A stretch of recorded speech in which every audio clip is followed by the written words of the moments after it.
الخناقة والردح الوسطي الجميل ده يمكن أول مرة نشوفه بالشكل ده داخل منظومة سيء الذكر، وده بيدينا مؤشرات يمكن ناقشتها مع ضيفي الأستاذ هشام قاسم من يومين.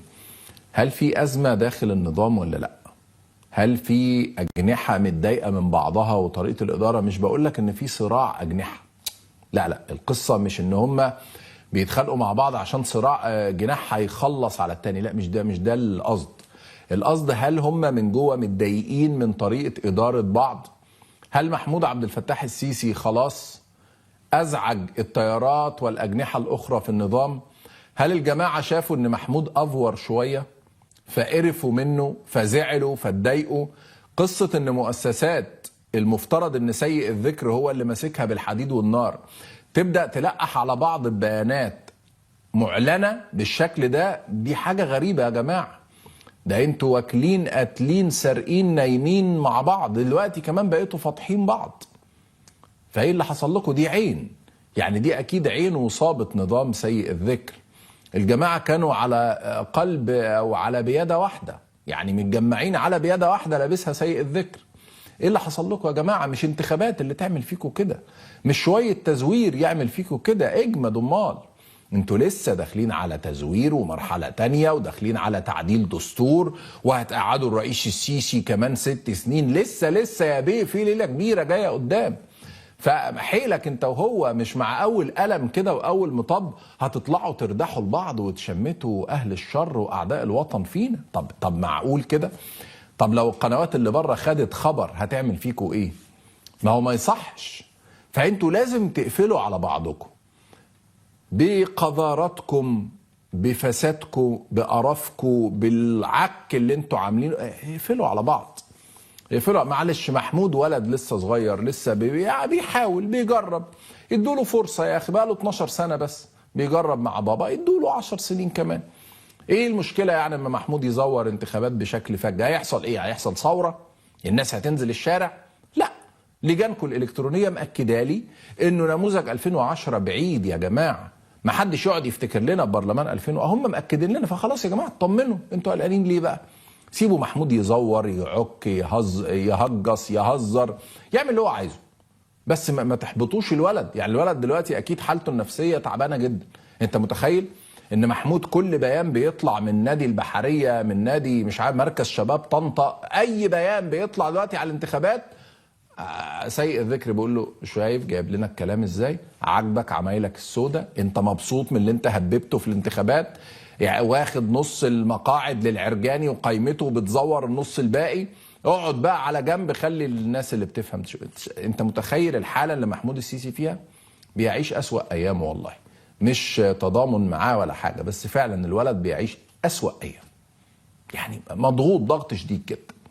مع ان الجماعه بيخبطوا ببعض، بس الخبط بيبقى على دماغه هو في الاخر، لان هو اللي هندس الموضوع.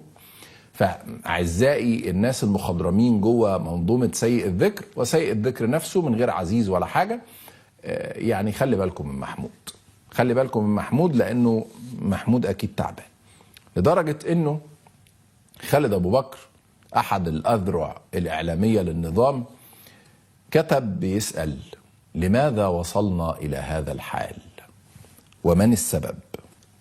حاجة بصراحة مؤثرة جدا جدا. يعني بيقول خالد أبو بكر على الجهات المختصة التحقيق في نقطتين. أولا، نقطتين: مدى صحة هذا البيان والوقوف على حقيقة صدوره من جهة تتبع هيئة النيابة الإدارية بشكل أو بآخر. ليه خالد أبو بكر بيقول الكلام ده؟ عشان اللي أنا قلته لك دلوقتي دي أول مرة عيال سيء الذكر يلطشوا في بعض.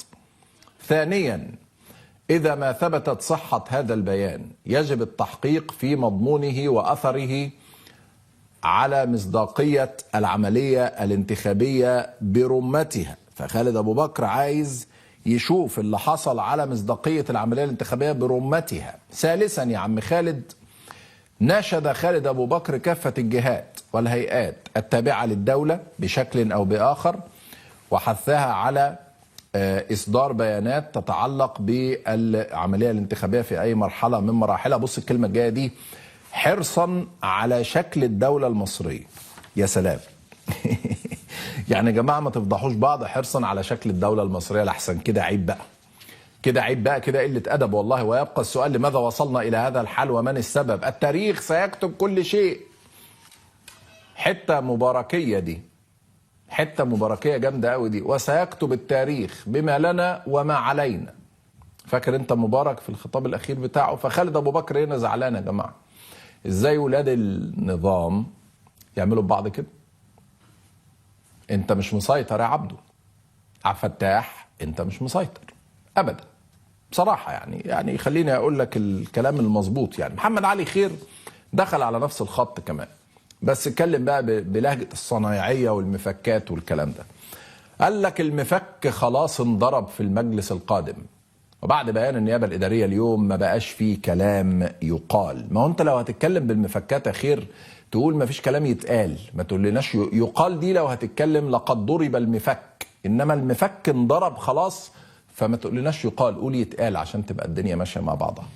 طب السيد محمد خير بينبغي من وجهه نظره تاجيل الانتخابات لمده عام. ما اعرفش ايه اللي هيتغير في العام ده، بس هو شايف انه لازم كده.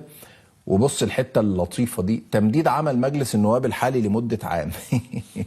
مجلس النواب الحالي ده اللي هم تقريبا باين عملوا له مش عارف كام قانون. هو اقترح 16 والحكومه اقرت الباقي، وهو كان بيصوت. تعديل قانون الانتخابات والعوده للقائمه النسبيه لان ده العدل وليست القائمه المطلقه. السماح لكل من يريد الترشح بخوض الانتخابات طالما صحيفته الجنائيه بيضاء، غير كده يبقى احنا داخلين في حيطه سد. يا ساتر يا رب. الناس أدارت ظهرها للانتخابات. المرشحون لا يعرفهم الشعب، ولو عرفهم والله يا خير يعني مش هتفرق معاه كتير. مفيش إشراف قضائي. ويعني إيه منع تسليم مندوبي المرشحين كشف الفرز؟ بص بقى الحتة التعريضية الكبيرة دي. خير برضه بيضرب ويلاقي عفريت مش قليل. لماذا الالتفاف على التوجيه الرئاسي؟ مصر كبيرة قوي فلا تصغروها. فهنا خالد أبو بكر ومحمد علي خير زعلانين الحقيقه، وشايفين ان في ناس بيصغروها، وما ينفعش يا جماعه لان مصر كبيره قوي. مصر كبيره طبعا، بس هي مصر كبيره يعني اللي بيصغروها يا خير هو امثالك انت وخالد ابو بكر وعبد الفتاح السيسي. المهزله اللي انتوا عاملينها في الانتخابات هي اللي او دي اللي بتصغروها زي ما انت كتبتها يعني.